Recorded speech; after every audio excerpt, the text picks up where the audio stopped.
words have a strong subliminal power. Would we be aware of it or not? Every day we use an androcentric language. This means that even if we're in a mixed groups, the masculine is the norm. So basically with expressions like you guys, when we enter in a room, even if it's full of women. But just for the fact of having one man, you actually generalize to the whole group. So this idea is actually obliterating women from the reality. We do use a very gendered language in, for example, the professions, air hostesses or firemen. And the whole idea is that it seems to be a tiny thing. But actually this androcentric vision of our own words is telling us that women are not part of the reality, because words shape our minds and shape our thoughts. So in our words, the feminine is not present. It won't be present even if the vision that we have of the reality.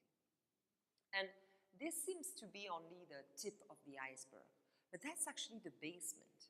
If we use, even without being aware of it, a sexist language, a gendered connotated language, it actually is the base of gender norms in our head and then leads up to violence and harassment.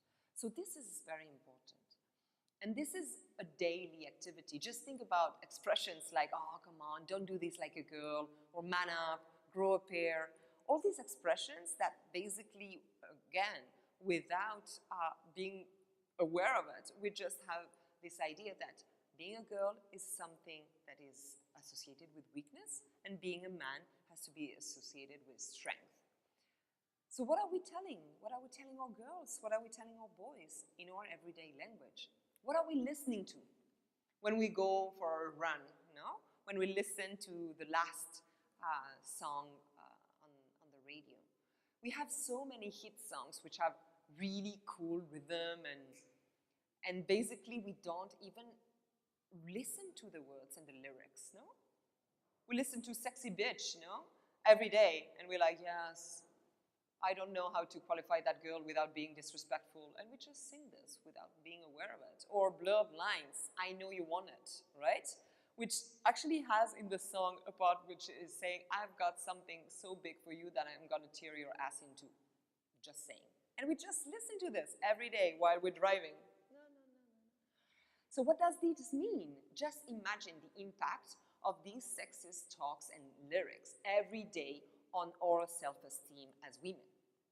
The idea that every day we have songs, words, repeating ourselves that we're just bodies, we're kind of stupid, but that's okay, and we're just here to satisfy some other people's needs.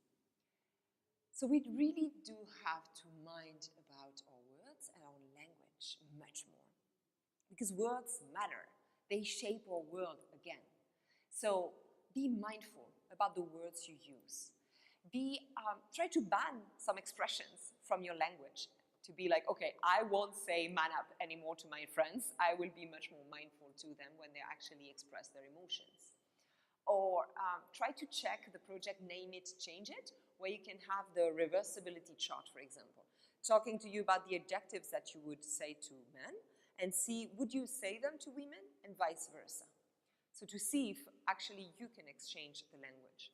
Try to use gender-neutral word for professions, for example, not to imply any link between the word and the gender. Try to, as women, to stop apologizing. We do apologize a lot. And to stop using shrinking language as much as possible. Give compliments. Again, that's cheap, and that's something very easy to change. Words matter a lot, because words shape our world. And they are a very easy and cheap thing to change the whole society. So try to be impeccable